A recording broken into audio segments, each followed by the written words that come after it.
ഇവിടെ പറയേണ്ട പ്രശ്നങ്ങളൊന്നും നമ്മുടെ ലൈഫിലില്ല മാഡം. ഇതാണ് പ്രശ്നം. എല്ലാത്തിനും ഒരു ഒളിച്ചോട്ടം. പിന്നെ എന്ത് പ്രശ്നം? മാഡം, പ്രേമമാണ് വിഷയം. പ്രേമം വേറെ, കല്യാണം വേറെ, അങ്ങനല്ലേ?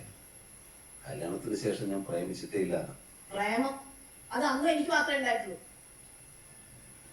എന്റെ സമയം, എന്റെ ലൈഫ്, എന്റെ കരിയർ, അതെല്ലാം ഞാനാ വേസ്റ്റ് ചെയ്തത്.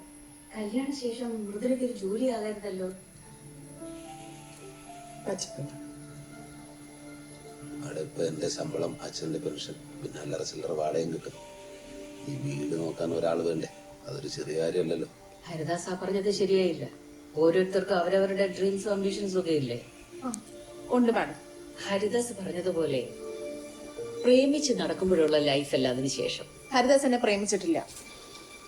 കമ്പൈൻ സ്റ്റഡി എന്നൊക്കെ പറഞ്ഞ് കൂടെ ഇരുന്ന് പ്രേമ അഭിനയിക്കായിരുന്നു. ഹരിദാസിന് ഈ കല്യാണം ആവശ്യമായിരുന്നു. അതാണ് സത്യം. ഇതാണ് മാഡം പ്രശ്നം. ഇങ്ങനെ മുൻധാരണകളോടെ പോയാൽ എന്ത് ചെയ്യും? ഹരിദാസേ, പ്രണയം കല്യാണത്തോടെ തീർന്നെന്ന് കരുതരുത്. നിങ്ങളുടെ ലൈഫ് നിങ്ങളുടെ കയ്യിലല്ലേ ഇരിക്കുന്നത്. അതിലെന്തെങ്കിലും പ്രശ്നമുണ്ടെന്ന് തോന്നിയാൽ സ്വല്പ സമയം കണ്ടെത്തി അതിനെ സംസാരിച്ച് തീർക്കണം. അത്രയല്ലേ ഉള്ളൂ.